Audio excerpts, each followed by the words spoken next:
Alors, deuxième semaine, mes chers parents pétillants, sur la fiche philosophie. Mais laissez-moi vous demander comment ça s'est passé le jeu chez vous. Vous avez essayé? Mettez des commentaires, partagez, parce que ça intéressera d'autres parents. Moi, je peux vous parler d'un jeu qui plaisait beaucoup à ma fille, celle avec laquelle on a du mal à faire ranger la chambre. On jouait au 1, 2, 3 soleil. Elle se met à un endroit de sa chambre est en gros foutoir, et c'est peu de le dire. On ferme la porte et je viens taper 1. Puis parfois, je descends lancer une machine et puis je remonte, je fais 2, 3 soleils.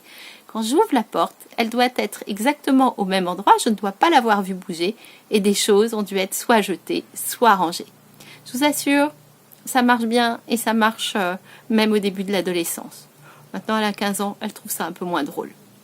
Mais ça a quand même marché au moins 12 ou 13 ans. La deuxième étape de la fiche philosophie, c'est illuminer leur journée. J'adore ça. Qu'est-ce que le rôle de parent, si ce n'est d'aller le plus possible illuminer la journée de nos enfants? Je crois qu'on en rêve tous. Comme le dit le docteur Guinotte, sur lequel APECOM, avec qui je travaille, s'appuie pour les ateliers de parents, le matin, aucun parent n'a envie de punir ses enfants.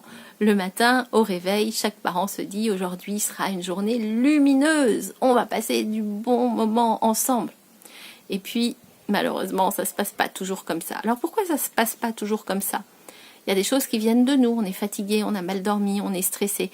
Il y a des choses qui viennent de nos enfants, ils ne nous écoutent pas, ils n'obéissent pas, ils font en sorte de nous retarder. Il y a plein de choses qui peuvent faire que la journée ne soit pas aussi lumineuse. Mais si on repense à notre propre enfance, quel est le souvenir que vous gardez, vous, le souvenir le plus marquant ou les souvenirs que vous gardez de votre enfance? Est-ce que ce sont des souvenirs d'une maman ou d'un papa qui vous imposait de ranger tout le temps, que la maison soit toujours impeccable? Est-ce que c'est plutôt des souvenirs de jeux que vous avez fait avec eux? Est-ce que c'est des souvenirs de partage? Qu'est-ce qui vient là? Allez, mettez sur pause et puis réfléchissez et puis vous mettrez en commentaire.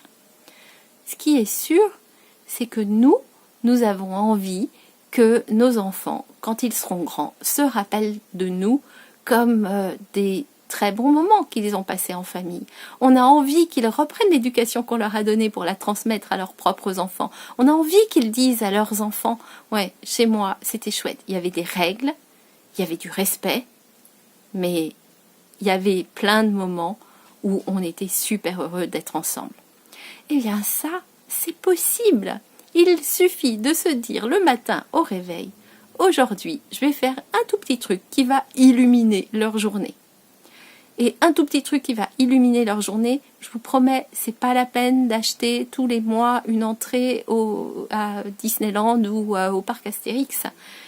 Un tout petit truc qui peut illuminer leur journée, ça peut être tout d'un coup, je me mets à chanter avec la voix de la Castafiore, je peux décider que le repas, ce sera un repas Cro-Magnon, on a le droit d'utiliser nos doigts, ça peut être de se mettre à danser, faire un peu le foufou, la faux-folle, ou prendre en riant une bêtise de nos enfants.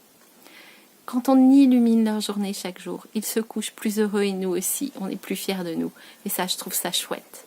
Puis je vous rappelle, cette fiche philosophie, c'est des outils qui sont utilisés en management. Donc si vous êtes cadre, si vous êtes responsable d'une équipe, n'hésitez pas à utiliser le jeu. Je vous dis, dans les formations, faites-moi intervenir dans vos formations. Vous verrez, j'y mets du jeu et à chaque fois, les gens s'en rappellent plus. Et j'essaye de trouver des choses pour illuminer cette formation. Eh bien, vous pouvez faire la même chose. Qu'est-ce que vous pouvez mettre comme jeu? Qu'est-ce que vous pouvez faire pour illuminer la journée de vos salariés? Allez, la semaine prochaine, on passe à la troisième étape de la fiche philosophie. Je vous embrasse mes chers parents pétillants, à très bientôt, et puis pensez à vous abonner, et puis à partager, et à commenter. J'adore vos commentaires, positifs, négatifs, je prends tout.